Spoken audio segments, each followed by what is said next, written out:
सन्मी समीर जी, ये जरा समझाएं गणित कि भाई मराठा, कुणबी, ओबीसी, ये सारा झुकाव एकनाथ शिंदे की तरफ दिखता है बनिस्पत उद्धव ठाकरे की।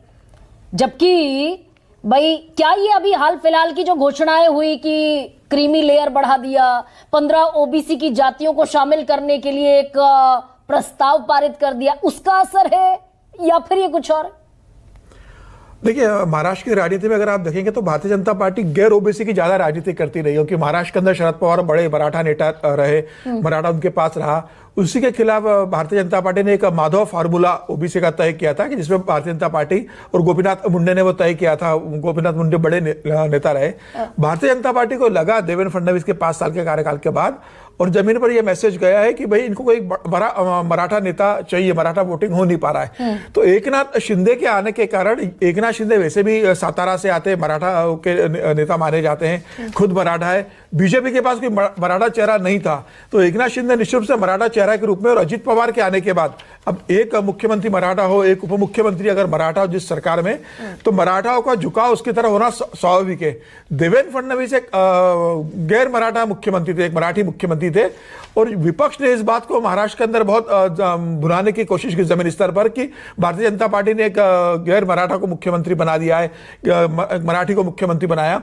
हालांकि देवेंद्र फडणवीस ने सबके लिए काम किया, लेकिन एक सेंटीमेंट उन्होंने इस तरह का जो बनाया था, और एकनाथ शिंदे के आने के बाद एक मराठाओं को यह लग रहा है कि अब हमारा मुख्यमंत्री बन रहा है, तो मराठा अब इस महायुति के साथ नहीं। लेकिन ये उद्धव ठाकरे भी मराठा है। अगर महाविकास आघाड़ी में भी देखें, शरद पवार भी मराठा छत्रप के तौर पर सबसे ऊंचा, अगर महाराष्ट्र की राजनीति के लिहाज से देखें तो सबसे सीनियर मराठा नेता शरद पवार इधर खड़े हुए दिखते हैं, उद्धव ठाकरे भी महाविकास आघाड़ी में खड़े हुए दिखते हैं। देखिए, उद्धव ठाकरे तो शिवसेना तो हमेशा भारतीय जनता पार्टी के साथ की राजनीति करती रही है ना। शरद पवार मराठाओं के नेता जाने जाते थे कि भाई शुगर लॉबी को कंट्रोल करते हैं, मराठाओं के नेता शरद पवार है। बड़ा मराठा वर्ग हमेशा शरद पवार के साथ जुड़ा रहा है, इसमें कोई दो राय नहीं।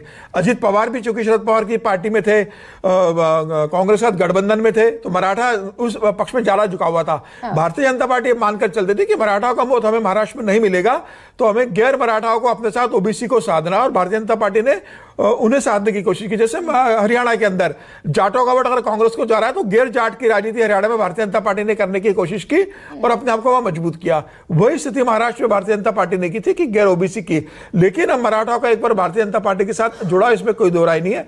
मराठा आरक्षण का भी एक बड़ा असर रहा है कि भाई देवेंद्र फडणवीस ने भी मराठा को आरक्षण दिया, लेकिन सबको पता है मराठाओं को भी कि आरक्षण अब कोर्ट में टिकेगा नहीं, कोई भी रिजर्वेशन दे दे। तो मुझे लग रहा है कि मराठाओं का साथ भारतीय जनता पार्टी के साथ अब ज्यादा मजबूती के साथ जुड़ने जा रहा है इस चुनाव के अंदर, विधानसभा चुनाव में। इसके पहले जो कभी नहीं हुआ था।